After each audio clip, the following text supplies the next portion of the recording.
I moved to Ashby Ridge in late September, which nobody told me was a kind of mistake. The town sits on a high fold of land the highway bends around like it is dodging eye contact. If you don't need gas or a public restroom, you'll never stop there. Just glance across a shallow valley and see the shingles and porches and a clock tower that keeps perfect time except when it doesn't need 3 in the D. I took a job at the library because the posting promised quiet patrons, which sounded like heaven after 2 years of night shifts in a city branch where people used the stacks to sleep. Here, the shelves were full of church cookbooks and county histories, with spines faded to milk. I rented the top half of a double on Maple, a short street that did its best to resemble an ad for paint. White fences, cut grass, shutters that all matched. The downstairs tenant, an old woman named Phyllis, brought me a plate of iced bars my first night and said she was grateful someone young had taken the apartment. The stairs were getting to me, she said. I hate to think of them killing anyone. Killing? I laughed, and she laughed too, and then added as if to herself, they like a fall. Later, unpacking, I found one of the bars had a tiny orange rind sliver worked into the icing like a bead. It tasted like someone had whispered October into sugar. The next morning I went to the market for coffee filters and saw the first strange thing. The aisle with seasonal items had wreaths for harvest, wheat loops, burlap bows, but anything that might be construed as Halloween was gone. No plastic bats, no pumpkins with carved faces, no crinkling bags of mini candy bars. In their place were brown paper packages stamped with a wheat sheath and labeled Autumn Mix Assorted Sweets.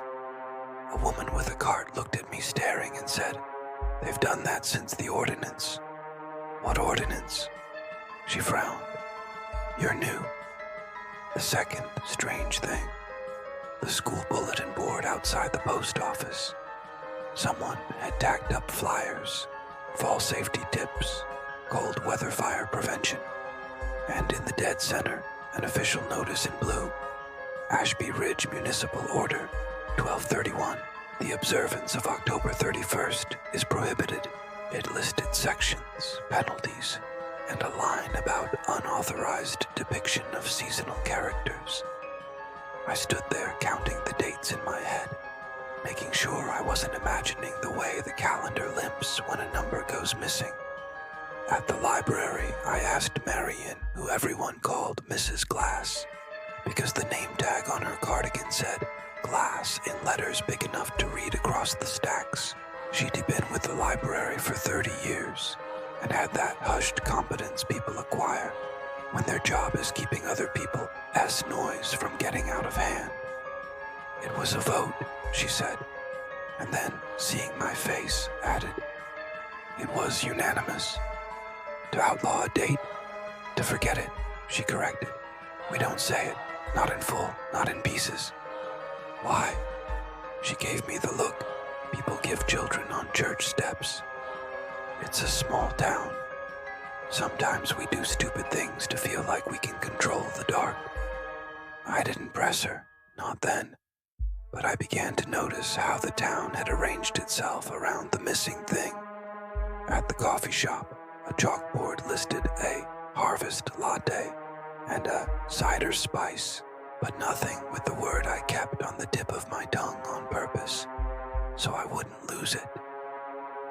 The radio in my car went from the last week of October to the 1st of November in a jump, the announcer chirping, "Hope your harvest festival was cozy," like there wasn't a raw edge under the sentence.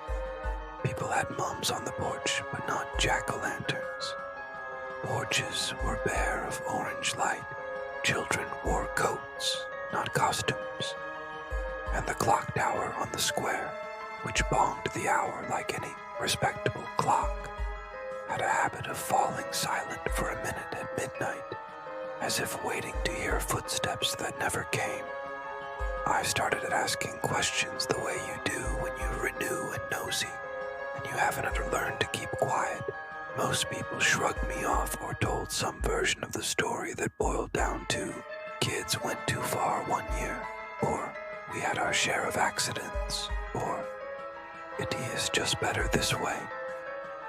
Only Phyllis gave me something like a straight answer, and only after she watched me for a few weeks, like someone testing whether a dog knows the yard boundaries. She caught me coming down the side steps and waved me into her kitchen, which smelled like nail polish and cinnamon. She slid a mug toward me and sat on her stool, with her hands folded like a schoolgirl. "You've been looking at the clock," she said. "I've been looking at everything. Then you've seen how we don't say the day. I've noticed. It used to be the biggest night in the county. Parades, porch contests, hay wagons, kids high on sugar, the whole thing. Then in '88, the Jake's boy went missing between Tremont and Willow. They found his mask in the ditch with the leaves stuffed up into it, like lungs." She watched my face, pleased to see me flinch. We had a few bad years, a fire. 2 older boys thought it would be funny to come out of the Cantor ES drain culvert in hockey masks, and one of them slipped where the algae grows. It's like snot down there, and nearly drowned. The paper said, "Ridgetown reckons with recklessness." Then we had a different thing. "What different thing?" "The parade route came twice," she said, as if that explained anything. "When we took the photos to the drugstore to develop, the roll started chewing on itself like it didn't want to spit up what it had swallowed. Have you ever seen a folded over negative? It makes a second of time sit itself down on top of the first, and you can separate them even with a light table. Phyllis, we had people in costumes knock on the same door they'd already knocked on. We had girls swearing Mrs. Donegal complimented their witch hats twice. Same words, same green rings on her fingers. We had the band turn the corner by the courthouse with the tubas leading, and then the same band turned again, just a beat later, and everyone clapped again, because the air told them to." She took a breath. "When we got home, there were 2 bowls of candy on our kitchen table, and my husband asked me which one I wanted, and I asked him which one he'd put out, and we both waited for the other to tell the joke, and he wasn't joking. I threw the bowls away. The garbage truck found them again, behind the garage, on top of the leaf bags, like we had set them there for safekeeping. I don't keep 2 of anything anymore." That was 1 year. "The last year," she said, "we took a vote like I told you, and I was one of the hands in the air because I had learned something that night. The quiet between a number and the next number isn't empty. It's an invitation we don't know we're sending." She touched the sugar bowl as if it might fidget away, so we stopped inviting. "What do you do instead?" "We sit still. We keep the porch lights on for the duration without saying why. We keep the clock oiled. We stack things neat. When a dog howls, we don't echo it. We act like our names are sewn down. And we don't light anything that looks like a face."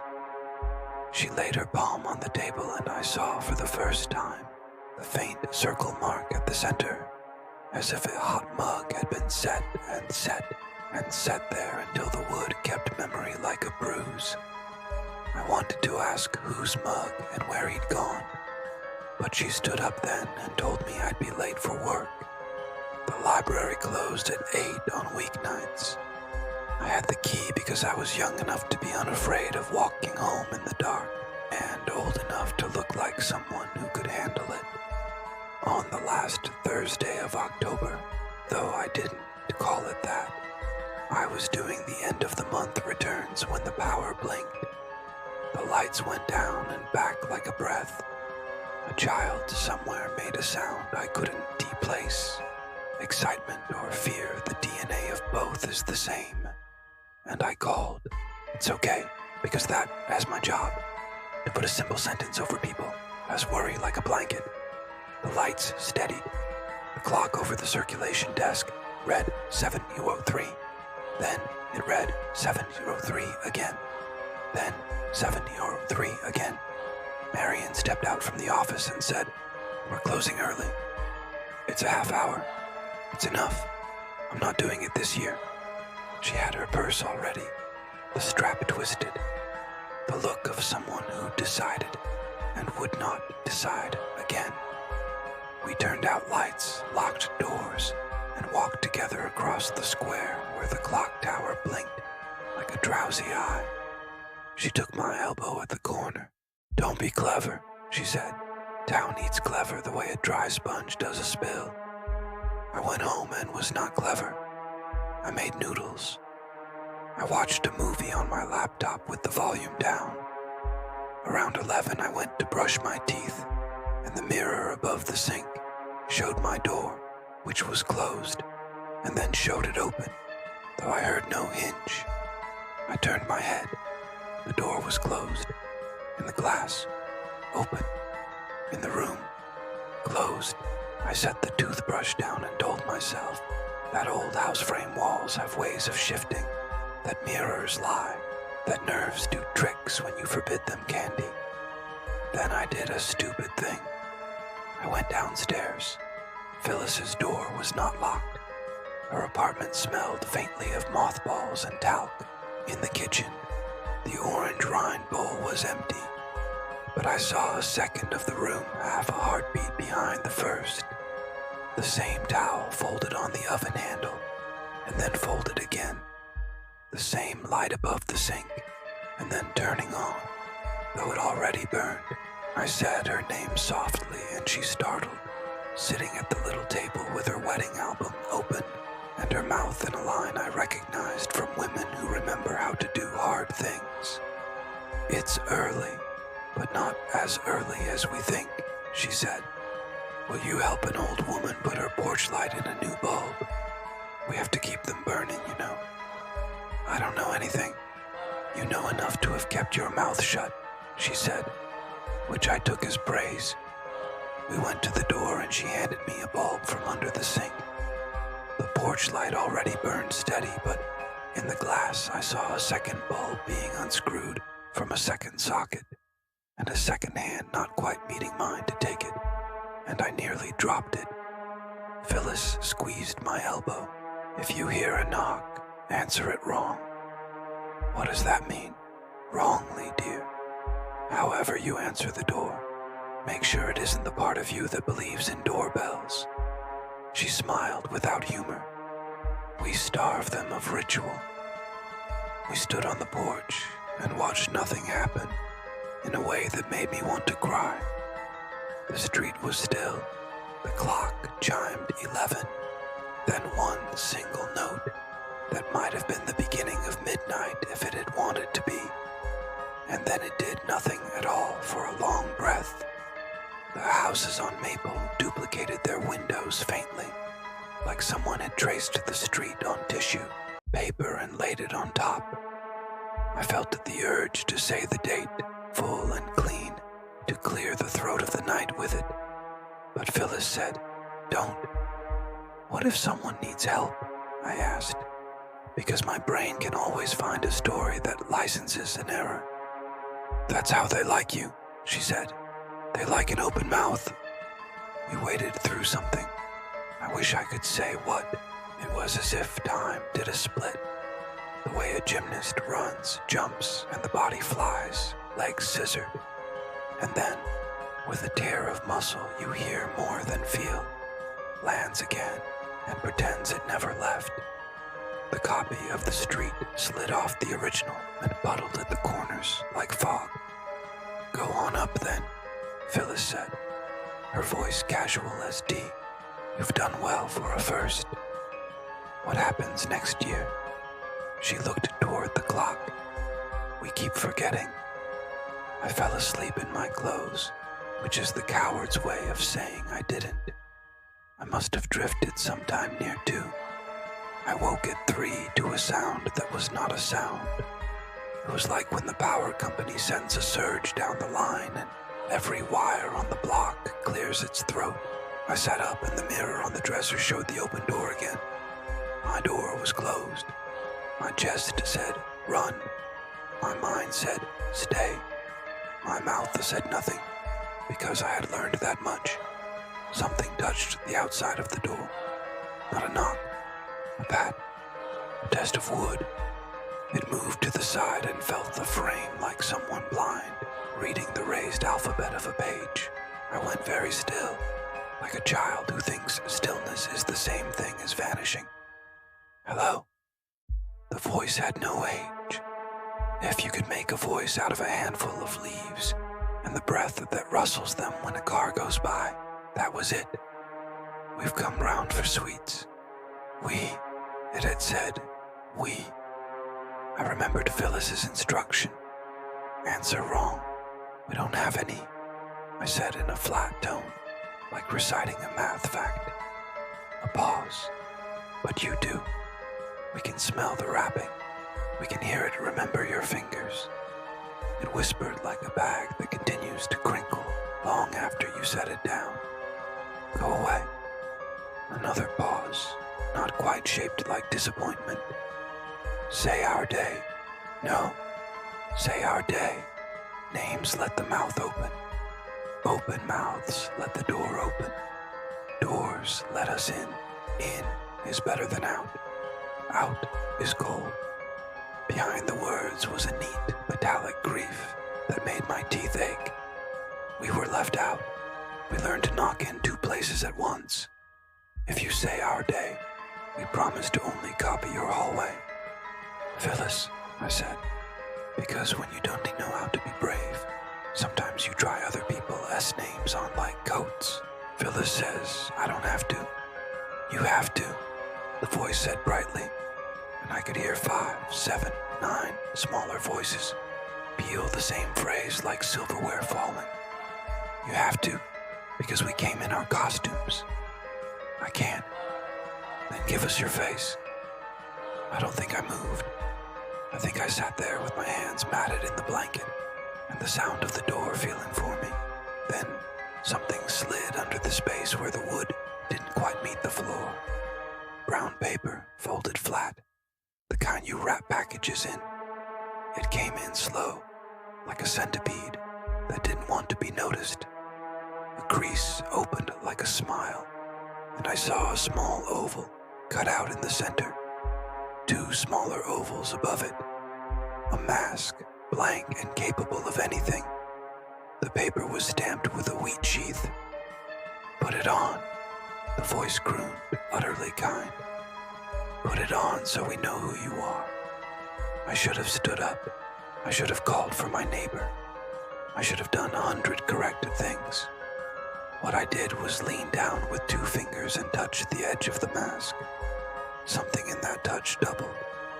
In the mirror, my hand was already moving. In the room, my hand hadn't yet moved at all. The repeated moment shuddered.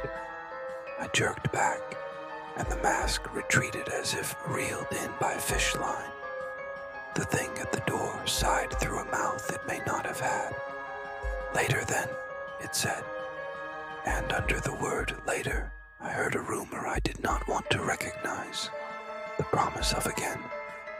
At daylight, the street looked stupider than ever. Safe, ordinary, bleached of threat. I knocked on Phyllis's door. No answer. Her lights were on, her kitchen bulb steady. Her bedroom door stood open to a bed made tight. No dent, no disorder. The wedding album lay on the table, but a photo at the back was gone. In its place were 2 loops of mounting corners empty as a mouth with a tooth missing. I went cold all at once. The library felt like a church after a funeral. People came in speaking softly and looked at the calendars, like they expected them to have done the decent thing and skip ahead an extra day to make up for what was not said. Marion touched my wrist as I passed her and looked, for the first time since I'd met her. like she would have hugged someone if she remembered how. "You went and listened, didn't you?" she said. "Somebody came to my door," I said, and was surprised to hear how steady I sounded. "That's not somebody," they said. I stopped and shook my head, because to repeat it felt like laying tracks they could ride back in on. "Where's Phyllis?" Marion's face did a small pained thing. "She'll be back." "Back?" "She's gone to put something away. It always takes longer the older we get." "What does that mean?" Marion looked toward the window. "The first year we took the vote, we told ourselves we had done something noble. We told ourselves we were resisting a force that fed on our fear, and maybe that was even true. But forces like that don't starve easy. They find crumbs. A child says a rhyme on a bus without thinking. A man carves a pumpkin on his porch for the grandkids and swears it is only a harvest face. A woman makes orange icing. We put things away when we find them. We hide them. We bury them under names that won't call anything to the door. And the ones who put things away," she shrugged helplessly. "Sometimes they don't remember what it was they hid. Sometimes they forget which cupboard. Sometimes they forget the stairs." I left at lunch to check Phyllis's porch again. On her mat lay the brown paper mask. I picked it up with 2 fingers and felt under the fiber a softness like a breath. The wheat stamp had smudged where something had pinched it. I put it in a brown grocery bag and folded the top and put the bag inside another bag. And when I turned around, the first bag had the wheat stamp on it too, though it had an MD, and the mask lay inside like a calm animal. I walked to the dump with it. The man at the gate said, "No ordnance trash today." I said, "What makes trash ordnance?" He said, "The way it comes back to you." That night, another knock, the wrong kind, came to my door. I leaned against it so they couldn't see the seam where the wood gives. "Not tonight," I said. "You had last night." "We had last night twice," said the voice, musing. "Twice, and then we left. Now we are polite. We have our pillowcases. We have our lines. Say our lines with us." "I don't have any lines." "You do," it insisted softly. "You do. You know you do. We like it when you open your mouth and the right shape comes out. The right shape opens the door."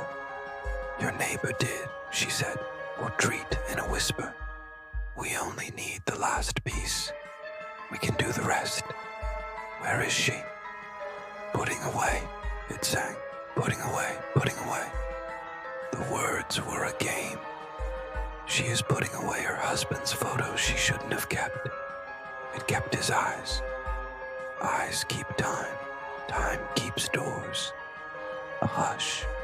We're patient. How many of you are there? Exactly enough for a parade. Little laughs, clattering like seed corn. Do you want to see? We can turn the corner by your stairs with the tubas in front. You can clap twice.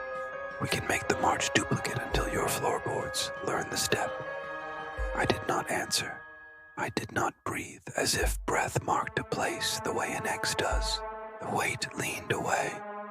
The voice near the floor said, "You could put on your face for us.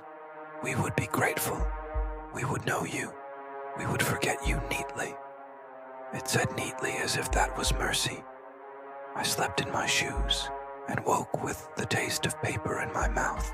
In the morning, I found a small orange rind on my porch rail, dried and stiff, shaped like a crescent that had been forced to forget it was a moon.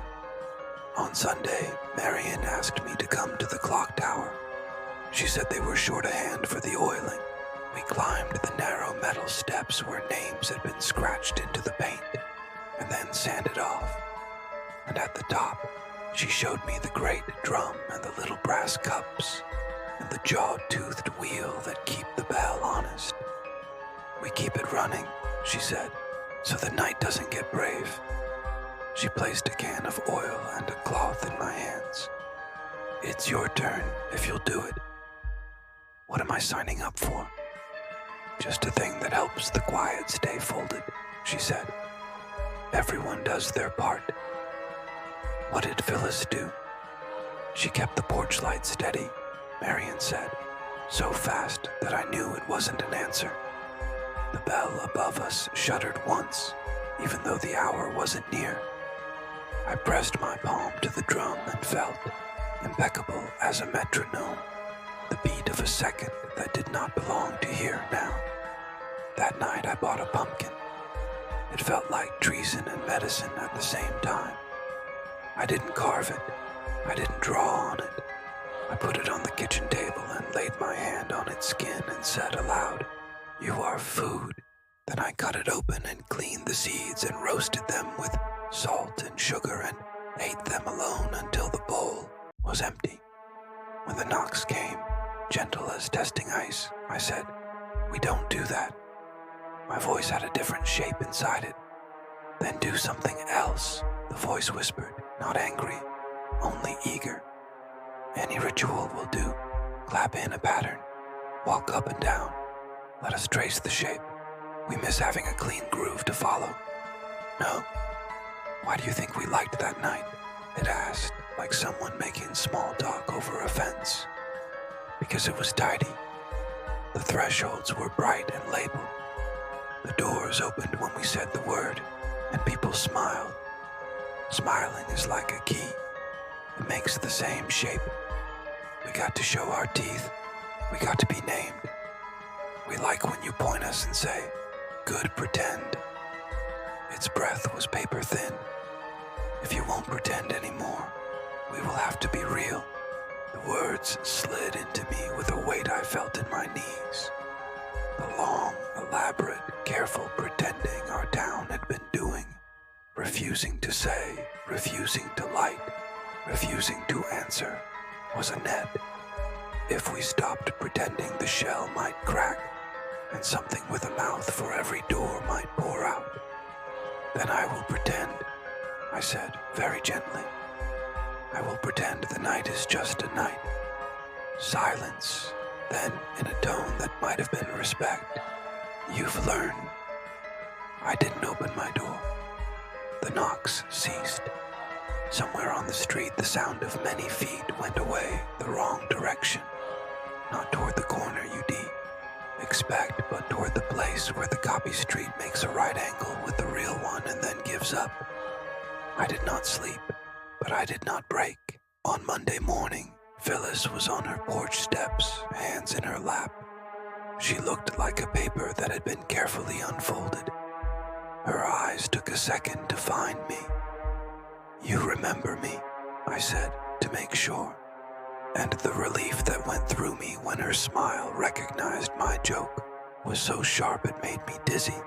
"I put away a thing that had outlived its container," she said, as if she had been making a grocery list and come across a spilt word she needed to wipe up. "I'm done now." "What did you put away?" I asked. She thought. A mask that forgot how to not be a face. We went inside and she made coffee. In the kitchen, there were still 2 towels on the oven handle for a second, and then 1. I stared until it settled. My hands were steady on the mug because I made them be. "Do you think it's over?" I asked. "It's never over," she said. "It's just tidy again." "How long do we keep forgetting?" "As long as there's anyone who likes to knock," she said. "We can get rid of a lot of trouble, but not curiosity. That keeps the hinges greased." At the library, Marion slid a slip of paper across the desk. It was a schedule of who oils the clock on which week. My name appeared in neat handwriting on the last week of October every year for the next 5 years. I looked up and she raised her eyebrows like, "Well?" I nodded. My smile felt like a tight place mended with thread. In the afternoon, a boy checked out a book of scary stories and whispered the title to himself as if the words were candy he wasn't supposed to have. I scanned it and bent down and said, "Soft," so only he could hear. "If you read it with the lamp off, keep your feet under the blanket." He nodded solemnly. Children are good at instructions that look like spells. On the last night of the month that doesn't "Do you have a night?" I carried the bag with the wheat-stamped mask to the river and let the current have it, and when I turned, there was another bag on the bank, as if I had not moved, and I understood that putting away isn't getting rid of. It's shelving. It's making it wait. I walked home and put the second bag on the very top shelf in the library, S basement, where we keep the boxes with the receipts we never read, and I taped across the top, "Inventory." That's all forgetting is, really. A mislabeled box you never open. Years later, people ask me why I stayed, why I took responsibility for the clock, for the quiet, for the unsaid. There were 100 reasons, but the truest is small. I like towns that admit they're superstitious. People think superstition is dumbness. It's not. It's tenderness toward what you can't bear to touch, barehanded. It's a glove. Sometimes, rarely, I'll be shelving returns at 7:03 on the last Thursday before we pretend, and I will feel time do that gymnastic split. Just for a tick, I'll hear a child outside laugh, and then laugh again half a beat later, like an echo that arrived early. My skin will goose flesh and settle, and once a year, a brown paper envelope shows up on my porch, light as empty air. Inside is a small orange rind dried into a curve. I put it on the kitchen rail and let the sun make it brittle. Then I sweep it into the trash with the coffee grounds and eggshells. It is a ritual. We starve them of the big ones, so they test the small. On the calendar above my desk, the square between 30 and 1 is blank.